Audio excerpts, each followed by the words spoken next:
Quem é que pode nos ajudar num momento tão difícil como esse, né?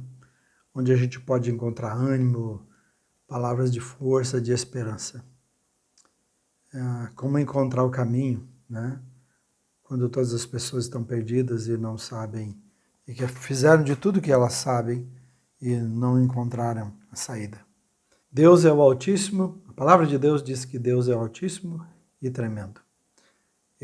O Altíssimo quer dizer que Ele está acima de tudo e de todos.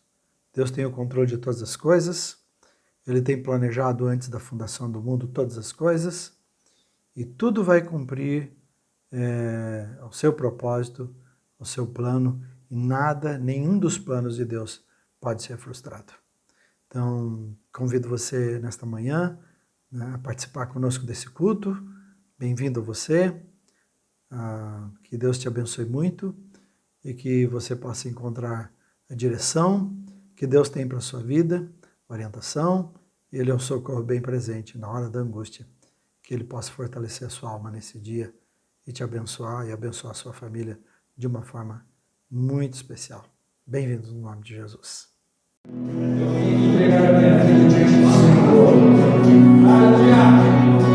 amor do Senhor Jesus por nós é profundo, amém? É intenso. Esse é nosso Deus. Esse Deus, meus irmãos, você não vai entender. Nada nos separa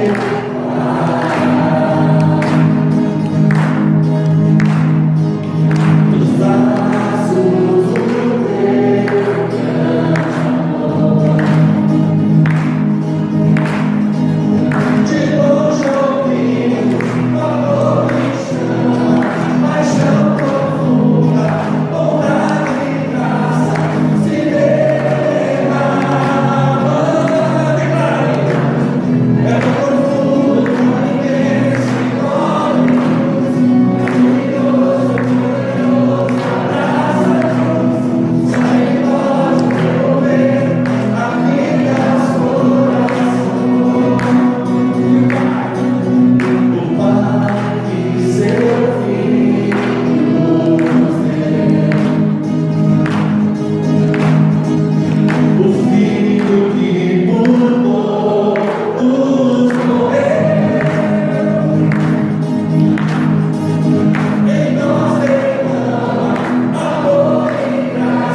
irmãos, eu tenho a alegria hoje de ter comigo aqui, e vocês e que vão participar no culto, a Juliana e também a Marcela, né? E a Juliana, ela é a nossa tesoureira e também está envolvida com a área da administração da nossa escola infantil, escola que a gente tem parceria com a prefeitura e atende quase próximo de 180 crianças diariamente e também temos aproximadamente 30 funcionários. E a Marcela é uma bancária, e eu agradeço por atender o convite, é membro da nossa igreja, também fazendo a nossa faculdade de teologia, quase terminando, né, Marcela? Sim. Está no último ano? Último ano. Último ano, então é muito especial isso, e vai ser muito bom ter vocês comigo hoje, fazendo o culto, tá bem? E, bem, agora nesse momento nós vamos orar pelo pacto de fé que nós fazemos, que é aquele compromisso de 7 semanas, e também vamos orar pelos dízimos e ofertas, e eu vou pedir que a Juliana faça esse momento para a gente. Vamos orar com ela, então. Pai, em nome de Jesus, eu quero começar esse tempo com meu coração grato ao Senhor, Pai. Aleluia. Porque desde quando nós acordamos nessa manhã, a sua palavra nos garante que as misericórdias do Senhor já se renovaram sobre nós. Aleluia. Então nós não estamos sozinhos, nós não estamos passando por esse tempo difícil como alguém que não tem um pai. Nós temos um pai que está conosco, que cuida de nós. Então, nós queremos, como igreja, mesmo que nós estejamos impossibilitados de estarmos juntos, nós podemos, como corpo de Cristo, continuar sendo igreja nas nossas casas e nos unirmos em oração por meio da tecnologia, por meio daquilo que o Senhor tem nos permitido fazer, Pai. E nós te agradecemos e somos gratos ao Senhor por isso. Neste momento, Pai, eu quero colocar diante do Senhor todas aquelas pessoas que estão sofrendo, que neste tempo têm feito um pacto de oração, têm buscado ao Senhor por 7 semanas, têm se comprometido em oração, têm buscado o Senhor, Pai, às vezes por uma cura física, por uma cura no seu corpo, no seu físico, Pai. Então, em nome de Jesus, eu quero pedir ao Senhor que agora comece a tocar esse corpo, Pai, que está sofrendo. Em nome de Jesus, nós clamamos que o Senhor toque a coluna, toque a cabeça, Pai, quem está sofrendo enxaqueca, quem está sofrendo alguma dor nas suas pernas, nos seus braços, agora, em nome de Jesus, eu clamo ao Deus da cura, ao Deus que levou sobre si as nossas enfermidades. Eu repreendo agora, em nome de Jesus, toda dor, toda enfermidade, e peço a cura completa desse corpo agora, em nome de Jesus, Pai. Também clamamos pelas famílias, Pai, pelos maridos, pelas esposas, Pai, que nesse tempo têm sido colocados diante um do outro de uma forma tão mais intensa, com uma proximidade tão maior, Pai, que nós possamos ser reposicionados como de acordo com o nosso papel que foi colocado pelo Senhor, Pai, que os homens assumam o seu papel de homem dentro da sua casa, que as esposas assumam o seu papel de auxiliadora, Pai, que nós possamos assumir o nosso papel de mulher sábia que edifica a nossa casa, Pai, que os filhos sejam filhos obedientes, que as crianças, Pai, tenham as suas emoções restauradas nesse tempo, Pai, tem sido um tempo tão difícil para as crianças.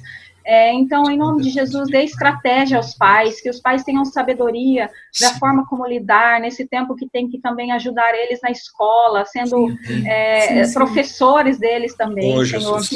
Em nome de Jesus, eu peço ao Senhor a sua ajuda para as nossas famílias, o seu auxílio, a sua sabedoria sobre cada um de nós, Pai, em nome de Jesus. Também peço ao Senhor pelas emoções, Pai, pela cura das emoções, as pessoas que têm andado temerosas diante de tudo isso, ansiosos diante de tudo isso. A tua palavra diz que nós não devemos andar ansiosos por coisa alguma, porque o Senhor é o Deus que cuida de nós, o Senhor é o Deus que provê, o Senhor é o Deus que sustenta a nossa casa, e nós temos visto que a sua igreja tem sido cuidada pelo Senhor, Pai. Então nós te agradecemos por isso e pedimos que continue nos abençoando, tranquilizando os nossos corações, que nós possamos crer e descansar que o Senhor tem cuidado de nós. Amém. Dá-nos sensibilidade do Teu Espírito, Pai, para que nós podemos entender qual é o real propósito do Senhor para cada um de nós nesse tempo, Pai. Que nós possamos ouvir o Teu Espírito Santo dizendo, direcionando as nossas vidas, conduzindo as nossas vidas. Não nos deixe dar nenhum passo, Pai, que não esteja de acordo com a Tua vontade, Pai, em nome de Jesus. E agora, Pai, também quero abençoar as pessoas que vão dizimar ao Senhor, que vão ofertar ao Senhor, Pai. Coloca entendimento no nosso coração de que o dízimo, Pai, é simplesmente nós devolvermos ao Senhor aquilo que o Senhor tem nos dado, Pai. O Senhor nos permite ficar com 90%, porque 10% é a nossa gratidão ao Senhor pelo que o Senhor tem nos dado. Então, dá-nos um coração generoso para que nós possamos dar ainda mais, possamos ofertar, possamos abençoar as pessoas que estão precisando, Senhor. Sim, Jesus. Ajuda-nos, Pai, a olhar para o outro, para a dor do outro, para a necessidade do outro, Pai. Sim, Jesus. Dá-nos um coração generoso, que nós possamos ser uma igreja reconhecida pela generosidade, e a sua palavra seja cumprida na nossa vida, na nossa casa. Prospera a nossa casa, Senhor, prospera os empresários da nossa igreja, dê a eles estratégias e condições de não precisarem demitir, Jesus. Sustenta em nome de Jesus. E aquelas pessoas que foram atingidas pela crise nesse tempo, Pai, que talvez perderam os seus empregos, Pai, eu creio que o Senhor pode, mesmo em tempos de crise, dar um emprego, abrir uma porta de emprego, Pai. Eu vi isso acontecendo essa semana na minha família, e eu sou grata ao Senhor por isso. Não existe crise para o Senhor, para os seus filhos não existe crise, porque nós somos cuidados pelo Senhor, nós somos protegidos pelo Senhor. Então, abençoa, Senhor, as finanças do teu povo, Pai, e ajuda-nos, como administração da tua igreja, a aplicarmos esse dinheiro de uma forma coerente, de uma forma sábia, Pai, que nós sejamos bons mordomos daquilo que o Senhor tem nos dado. Eu oro e te agradeço, Pai, em nome de Jesus. Amém. Amém. Amém. Aleluia. Enquanto nós cantamos a próxima música, eu vou pedir para você, vai ver embaixo uma tarja com os nossos com contato, com informações. Se você foi tocado pelo Senhor Jesus, está aí um bom momento para você adorá-lo com seus dízimos e ofertas. Deus te abençoe.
cristãos são os únicos que seguem a um Deus que escolheu um povo para ele ser o seu Deus e esse povo levar o seu nome, e essa é uma grande diferença das religiões.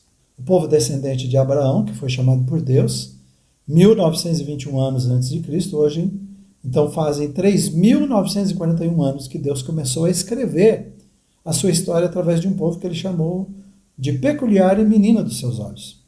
1 Crônicas 17, 20 a 22 diz: não há ninguém como tu, ó Senhor, nem há outro Deus além de ti, conforme tudo que sabemos.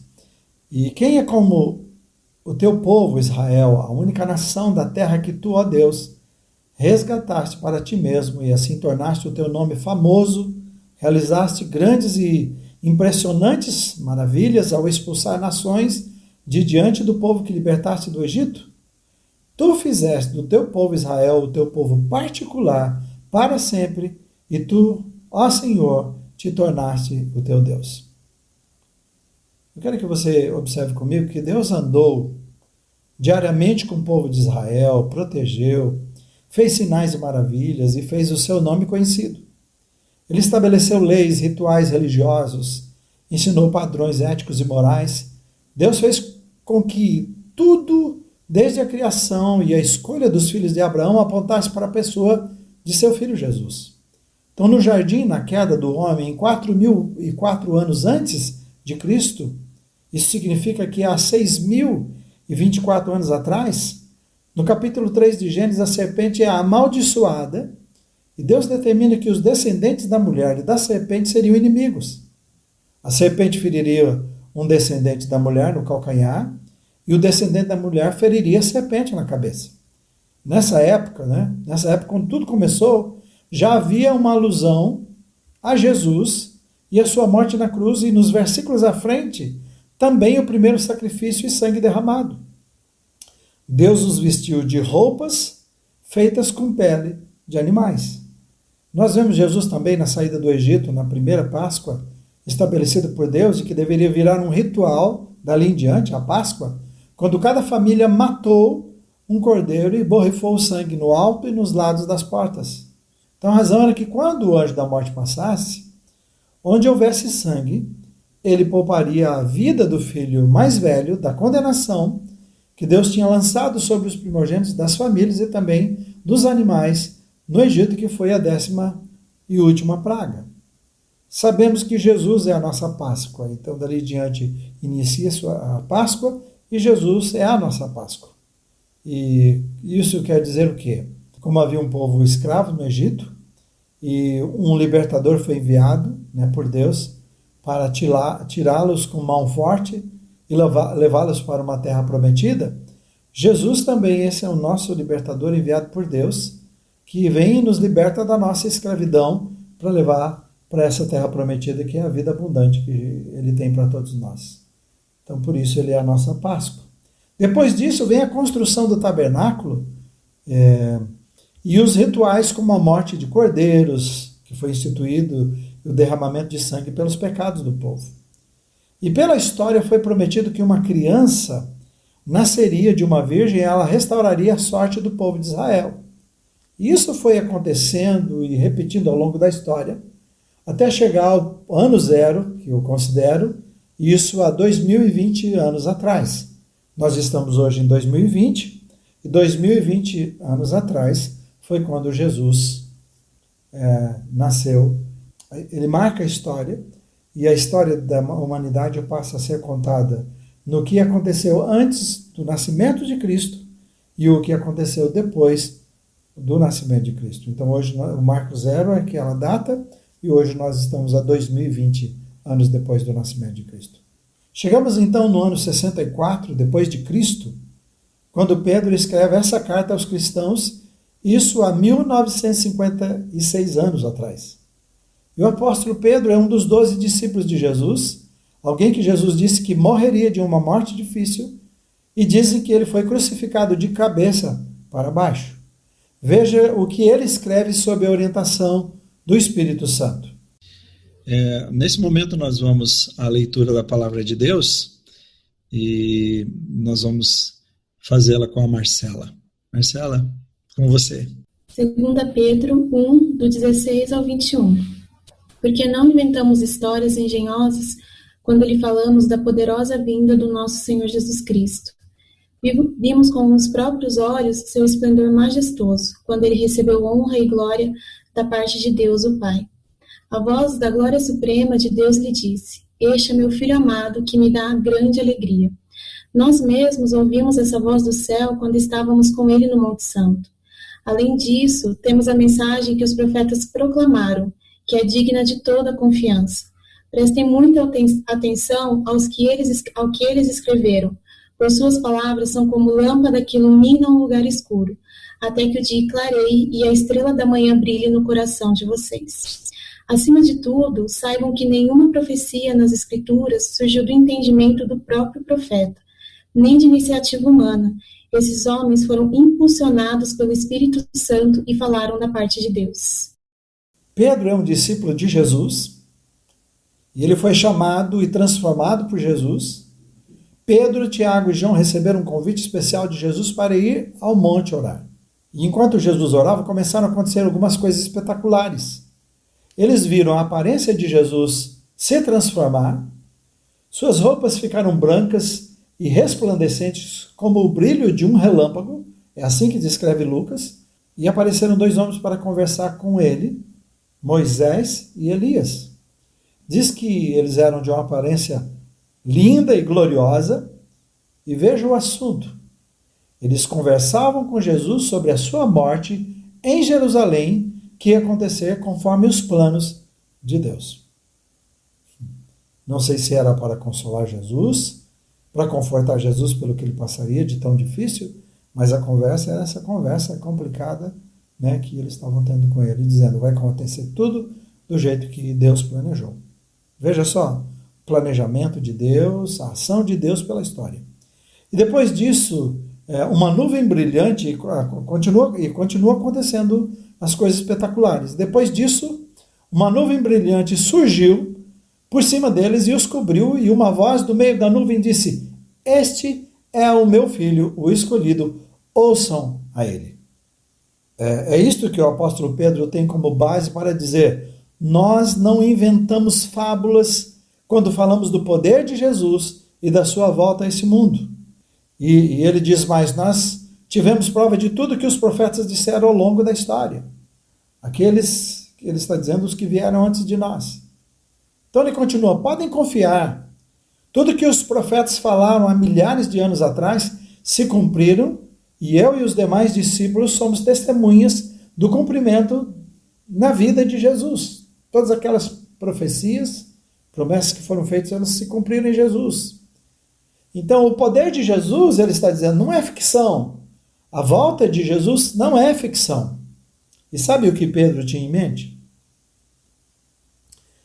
Isso aqui foi minha pesquisa. Pode ser que tenha muito mais que isso, né, e eu tenha deixado passar alguma coisa, mas por 16 vezes eu encontrei nos evangelhos essa frase, ou esse assunto, e isso aconteceu para se cumprir o que Deus tinha dito através do profeta tal, tal, tal e tal.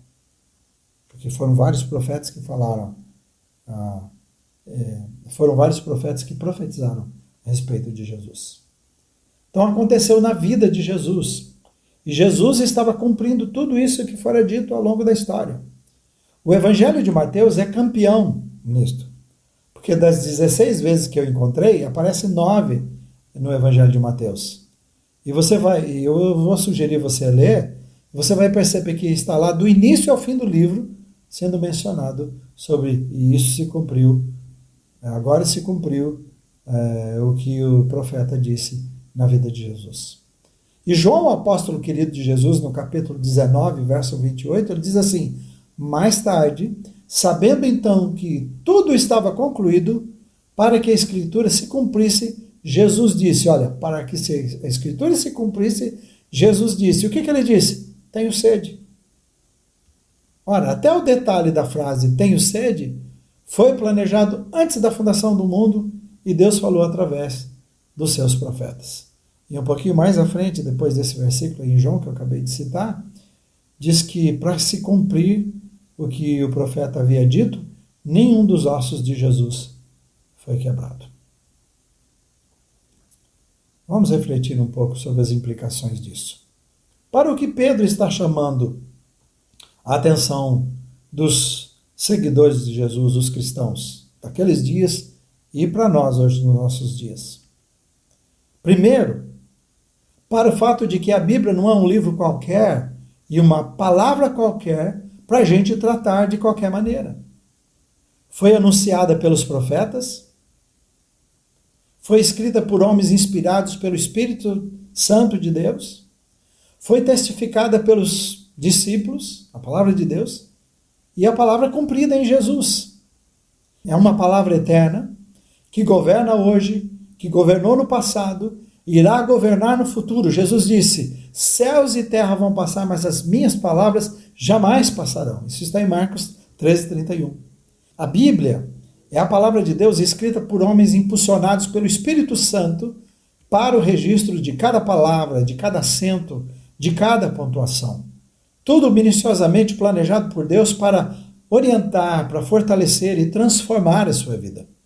Um livro escrito por pessoas de épocas diferentes, de realidades diferentes, que nunca se conheceram, e porém falaram a mesma coisa sobre a mesma coisa, por causa do Espírito Santo de Deus que os inspirava. Então são relatos desde a criação do mundo, para que você pudesse crer e depender de um Deus que te escolheu, para você ser o seu filho e você poder levar o seu nome. Nós não tínhamos um nome, ou tínhamos o nosso nome. E quando Jesus entra na nossa vida, e isso que me chama mais atenção, ele diz aqui agora, ele nos recebe como filhos, nos adota, e agora muda, nós temos o sobrenome de Deus. Então eu poderia dizer assim, eu sou Israel, Liberato de Deus, porque eu sou seu filho. E aí você pode colocar o seu nome, então pensando nos meus filhos, Micael, Liberato de Deus, Marielle, Liberato de Deus, Douglas, Liberato de Deus, Raquel, Liberato de Deus, essa é a ideia, e as minhas netinhas, os meus netinhos, entende? Ele escolheu você e eu para levarmos o seu nome em todo lugar que eu e você formos, somos reconhecidos pelo nome de Deus que nós levamos. Um Deus que diz, te escolhi, que enviou seu filho para dizer que aqui não é o meu e o seu lugar, que ele preparou um lugar para cada um de nós. Maravilhoso. Essa é a palavra de Deus que garante que você não está entregue à sorte e solitário nesse mundo, mas sim que você faz parte de um plano eterno e maravilhoso de Deus. Vida abundante é o que ele tem para você e para mim. Segundo, Pedro chama a nossa atenção para o fato de que a Bíblia pode nos dar direção no meio do caos. Esses dias que estamos vivendo são um daqueles momentos tenebrosos que o próprio Jesus predisse. Não é novidade, Jesus já nos alertou. Está na sua palavra. O mundo está tateando no escuro. Tudo é obscuro e difícil de compreender. O mundo todo está apavorado. Essa pandemia tem desafiado a ciência e os especialistas da saúde. Ninguém no mundo tem a resposta. E essa situação mexeu e vem abalando todas as estruturas, mas tudo já está escrito e previsto na palavra de Deus. O mundo vai chegar a um ponto de caos político, econômico e espiritual. E será nesse caos que aparecerá um homem com uma solução para tudo isto. E todos vão aplaudir de pé e dizer, puxa, encontramos agora a solução. E aí nascerá, dessa forma que nascerá o governo do anticristo. Porém, nada disso pode ser novidade para mim e você. A menos que você viva lendo gibi, assistindo novelas ou Netflix, e brincando de videogame espiritual e não está levando a sério a sua vida cristã. Você não precisa e não pode viver na escuridão. Jesus deseja iluminar o seu entendimento, abrir os seus olhos, apontar soluções e indicar o caminho.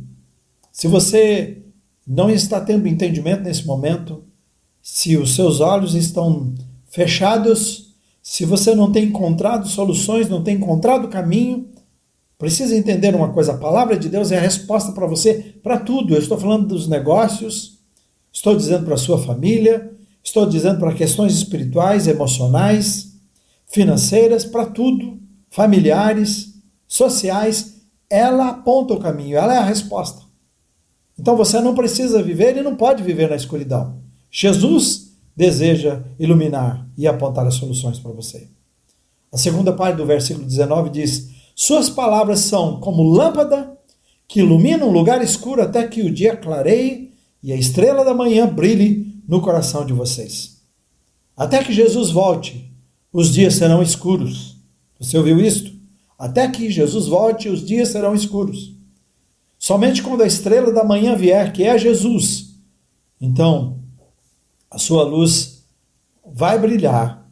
Mas até isso acontecer, viveremos num mundo de densa escuridão. E como é bom termos nas mãos, aí pense comigo isso, como é bom a gente ter nas mãos uma vela para acender quando falta luz ou um farolete, não é?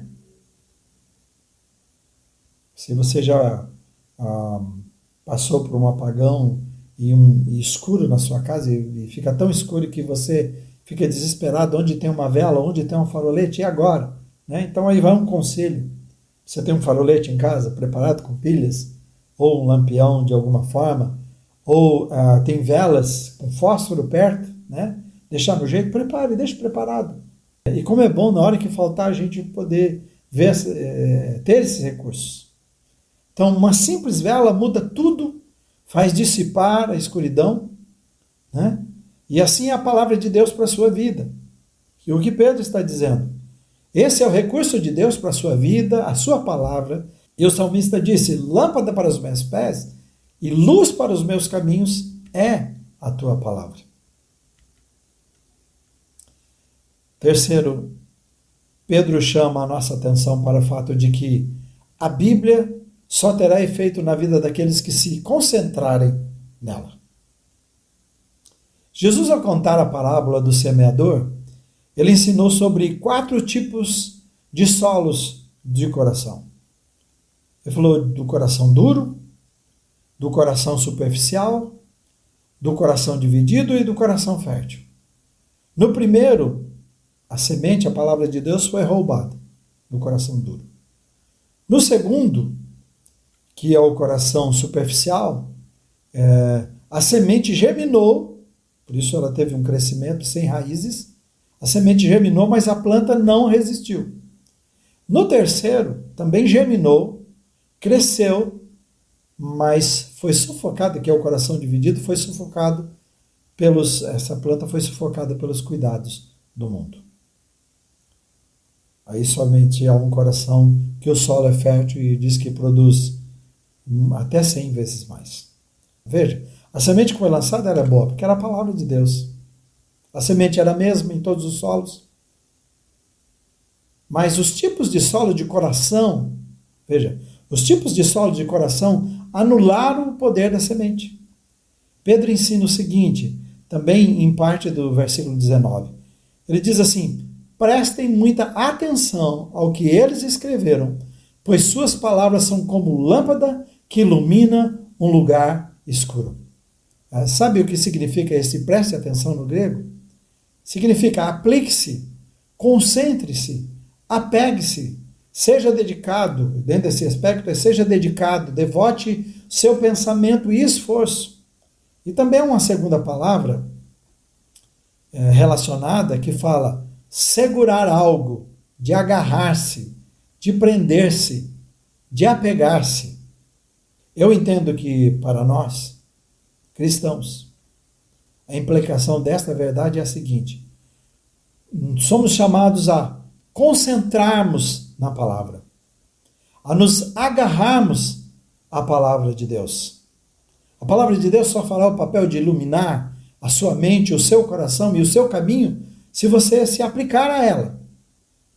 Se você e eu não devotarmos nosso pensamento e esforço, nós vamos anular o seu poder e efeito em nossas vidas, como aconteceu na parábola do semeador. Aí eu quero voltar pensando nas lições que nós temos que tirar desses dias difíceis que estamos vivendo. Deus nos colocou bem pertinho dele, bem perto do seu coração. Nos pegou no colo, porque deseja conversar com a gente. deseja falar, ministrar no nosso coração, transformar a nossa vida, para que nós saiamos desse momento maior e melhores do que nós entramos. E a coisa muito importante que nós estamos ouvindo de Pedro aqui, que precisa ser, que eu espero que tenha confrontado o seu coração, e precisa ser o desafio do seu coração, o desejo do seu coração, esse comprometimento com a palavra, enxergar a palavra de Deus como uma bússola, como a única que pode dirigir você e ajudar você a andar nesse mundo, no mar dessa vida, né? Que pode orientar você, mas também a palavra de Deus como manual, como o poder de Deus para ajudar você e a mim a vencermos todas as dificuldades e tudo aquilo que virá, né, sobre nós, sobre toda a humanidade. Você e eu não temos que viver com medo, nós não podemos viver com medo, nós temos a palavra de Deus, tudo está escrito. Você e eu precisamos pegar essa palavra, meditar nessa palavra, pensar profundamente nela, não olhar de qualquer maneira. Por isso que eu estou pedindo a você, em nome de Jesus, peça que Ele cure o seu coração, se você, ainda mesmo assim, em casa, não tem aprendido a ler a palavra, meditar na palavra e amá-la como ela deve. Você tem que replanejar a sua vida. É isso que Deus está querendo. Replanejar a sua vida.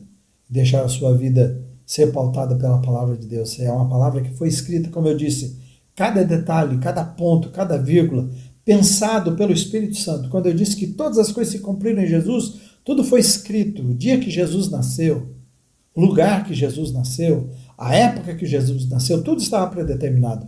Mas também assim sobre a sua vida. Deus deixa escolhas a você e a mim. Ele tem a sua palavra como orientação para nós podermos viver a vida abundante, a vida de esperança, para sermos também esse luzeiro para esse mundo perdido, esse mundo sem luz, sem direção, ser o caminho para eles, apontar o caminho para eles. Jesus te convida, como cristão, a assumir um compromisso profundo com a palavra dele e deixar que a palavra dele faça diferença na sua vida, de tal forma que todos possam ver que você realmente é um filho de Deus comprometido com as suas verdades e não somos pessoas que dizem que amamos a Bíblia e amamos a Deus, mas vivemos uma vida que mostra que não é verdade. Então vamos começar por aí. O primeiro passo mais importante na sua vida é: faça um plano de leitura diária, que seja de um versículo, em nome de Jesus, que seja um versículo, mas que você medite o dia todo nele. E pensa no que ele, e peça que Deus revele ao seu coração a verdade que está ali, o projeto dele para a sua vida ali.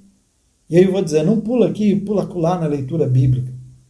Leia, se você vai ler um versículo por dia, então leia o versículo 1 hoje, o versículo 2 amanhã, o 3, até terminar esse capítulo e esse livro, e depois começar um novo. Faça assim com a palavra de Deus para que você possa entender toda a palavra de Deus. E mesmo que você não entenda, peça iluminação. E se você ainda não entender, deixa que Deus, no momento certo, vai revelar a você o que Ele deseja. Eu quero concluir essa palavra nessa manhã, relembrando com você. Tateando no escuro, puxa, que difícil é a gente tentar conduzir a vida sem saber para onde está indo, né? Sem saber se vai tropeçar, se vai cair, se vai se ferir, né? É assim que é. Imagina tentar dirigir o seu carro numa noite escura sem luz, sem nenhuma luz. Não dá, é impossível. É desesperador, na verdade, né? É assim que o mundo vive. E é exatamente isso que Pedro está falando conosco nesta manhã. Ver que a Bíblia não é um livro qualquer e uma palavra qualquer para a gente tratar de qualquer maneira. Ela foi anunciada pelos profetas, foi escrita por homens inspirados pelo Espírito de Deus, foi testificada pelos discípulos, cumprida em Jesus, ela é a palavra eterna de Deus. Foi Deus, ela é plano de Deus. A Bíblia é o plano de Deus, é o desejo de Deus, é a vontade de Deus para a nossa vida. Então, não é um livro qualquer. Você não pode tratá-lo assim, tá bem? Muita gente gostaria de ter uma página da Bíblia. Nós temos tantas possibilidades através de aplicativos, de softwares, Bíblias que nós podemos comprar aos montes, né? E nós não damos o devido valor. Não deixe faltar a palavra. Vai chegar um dia que você não vai poder ter a Bíblia. Vai ser proibido. Então tenha ela já no coração agora, porque um dia você vai precisar disto. Tá? Eu estou te avisando, estou lembrando você sobre isso. Tá? Segundo, a Bíblia pode nos dar direção no meio do caos. O mundo está apavorado, essa pandemia tem desafiado a ciência, os especialistas, né, da saúde, nem eles têm resposta. Ninguém no mundo tem. Né? E Deus sabe lá quando terá. Mas você não precisa e não pode viver a sua vida na escuridão. Jesus deseja iluminar o seu entendimento, abrir os seus olhos, apontar suas soluções, indicar o caminho em todas as áreas da sua vida. Creia nisso, em todas as áreas ele deseja. A palavra dele é a resposta para a sua vida. Nela você vai encontrar, ela é vida. É a vida de Deus para a sua vida. Terceiro, a Bíblia só terá efeito na vida daqueles que se concentrarem nela. Se você e eu não devotarmos nosso pensamento e o esforço, nós vamos anular o poder e o efeito da Bíblia nas nossas vidas. Então, o convite para você é: concentre-se na palavra, agarre-se à palavra de Deus, e ela só fará o papel de iluminar a sua mente, o seu coração e o seu caminho, se você se aplicar a ela. Aplique-se à palavra de Deus. Eu vou orar com você nesse momento. Feche os seus olhos. Paizinho querido, muito obrigado por esta palavra nesta manhã.